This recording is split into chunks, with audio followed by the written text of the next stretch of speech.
Virgo, my name is Audrey Alison. Thanks for joining me for your July 2015 forecast for the month.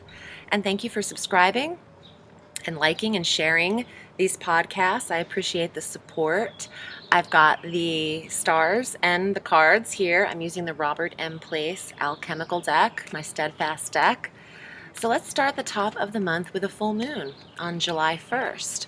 We are having our full moon at 9 degrees of Capricorn. So there's an awareness, an illumination in your fifth house of children and the fifth house of creative endeavors or true love and romance. So the full moon does bring an ending and an awareness, an illumination that of something that needs to be seen. So perhaps you're discovering something regarding your children, if you have them, or in your romantic setting that's catching your eye. It doesn't mean that things have to end by any means, but there is an awareness here. So you're taking heed. The full moon wants you to be aware or see something so you can process it and move forward in the relationship in the best way. For those of you in a relationship. For those of you not in a relationship, and maybe some of you are working on creative projects, these could be coming to an end at the top of the month, but this isn't the only full moon we have in July. July is a month where we have 2 full moons. So the latter full moon of the 2 is the blue moon. And she's on the last day of the month, but we'll get to her in a minute. So the full moon starts the 1st, the new moon's on the 15th in the middle, and then another full moon on the 31st, directly splitting up the month. Now when I saw that, I'm a numbers person, also a bit of a math and science geek, but when the month is so split up evenly like that, I feel like something definitely can come to an end right at the start of the month in the 5th house of creative endeavors, and then the new moon will pick something up in the middle to replace that as a social connection, and then you could end something again at the end of the month. It's kind of, it's a pattern, cyclical. Okay, so not to get too far ahead of myself, on the 8th of July, Mercury, that rules Virgo, your ruling planet, and Gemini will exit Gemini and enter Cancer on July 8th. Now he moves into a more emotional and watery realm of Cancer, and this is your 11th house of goals and your 11th house of social clubs and groups and organizations. So Mercury is information and details and the analysis, the speech, the communication in the 11th house of friendships, social clubs, groups and organizations that you're affiliated with, and your personal goals, your wishes. So there's a lot going on here. You're probably getting contacts and clients and calls and people wanting you to come out and be around from the 8th of July until the 23rd. Mercury's very quick here. He's 2 weeks and 1 day in this 11th house, so take advantage of him there.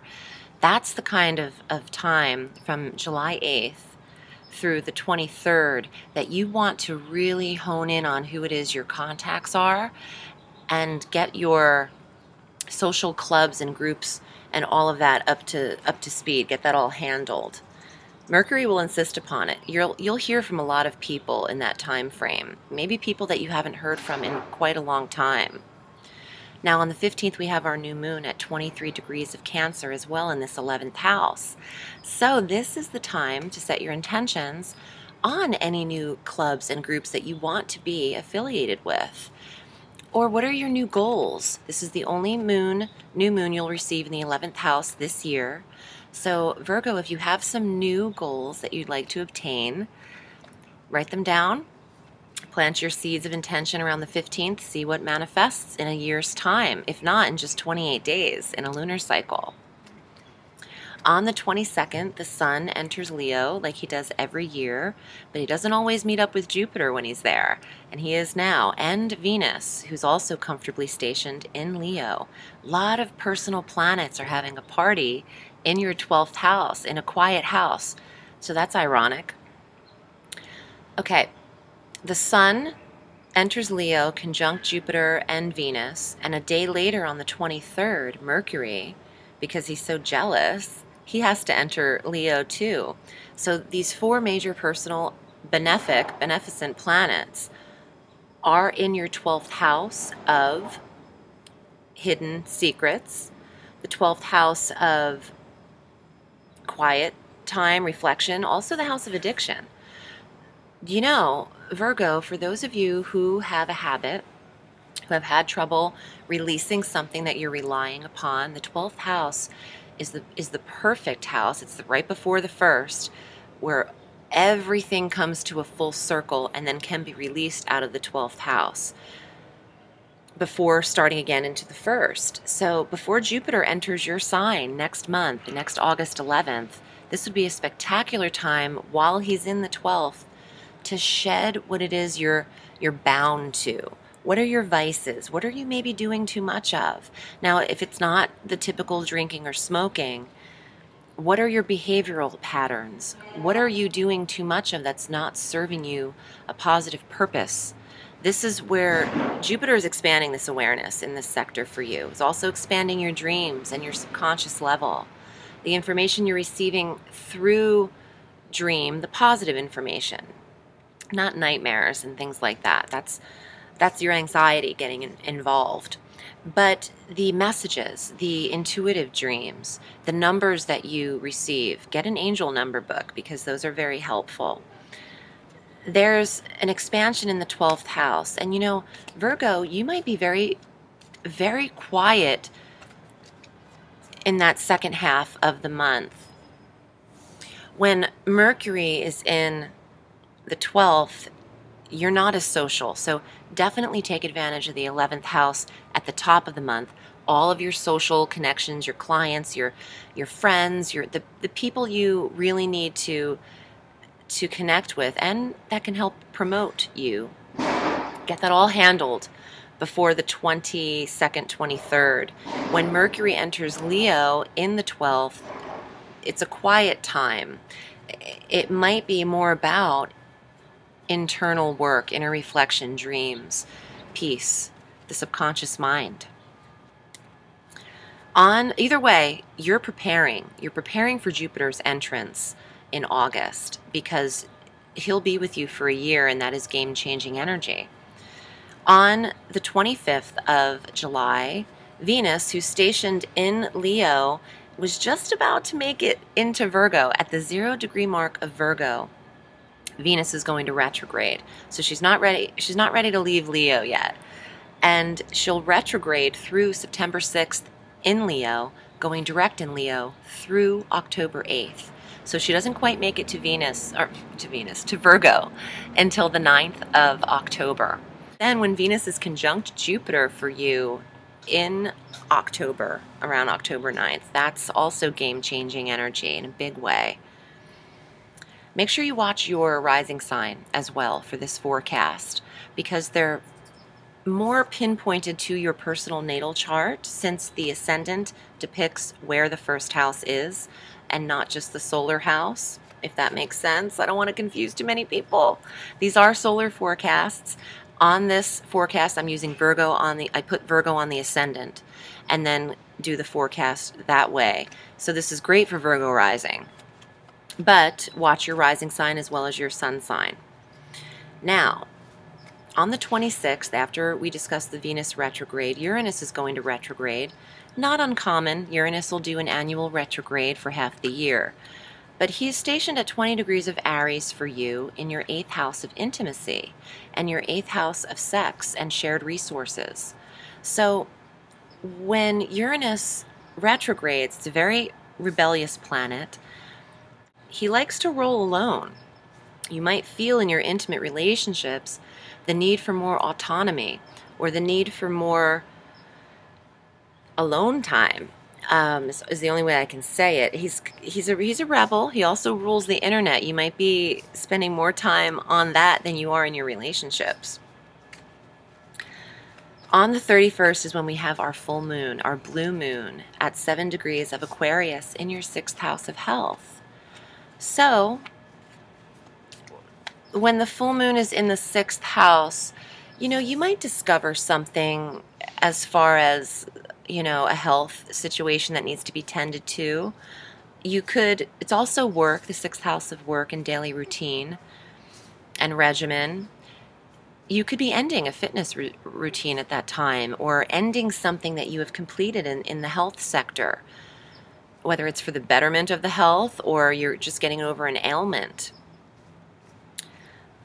The 6th house is also pets. Now, for those of you with very old animals, keep an eye on them and tend to them on the 31st. Endings and completions happen in that sector. I mean, I'm not trying to predict, obviously the demise of an animal, but I just want to say a full moon in a pet sector could, in the 6th house, could be they've completed a cycle. Maybe they haven't been feeling well either, and they're recovering. There's an ending to an illness with an animal. But let's get to the cards so we see what they have to say for Virgo for July. And if you'd like to read with me, I'm at audreyallison.com. Please be patient with me replying back to you. I've been very, very busy, thanks to all the YouTubers. But if you select your desired reading length via the PayPal button, I'll get back to you in a couple days, usually a day, maybe 2.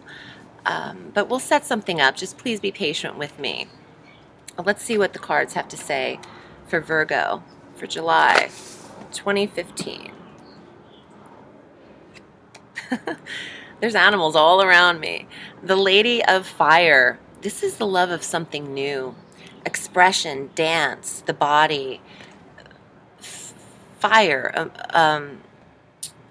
taking action, taking movement. The Wheel of Fortune. This is luck. This is also Jupiter in your 11th house, right, or your 12th house right now. What comes up must come down. Luck, transformation, fate, change. The Lover's card, attraction, intimacy, sex. I'll get to the summation shortly. The 3 of Cups, friendship, support, siblings, generosity, respect. Maybe 3 women, maybe you and 2 siblings, or you and 2 other females.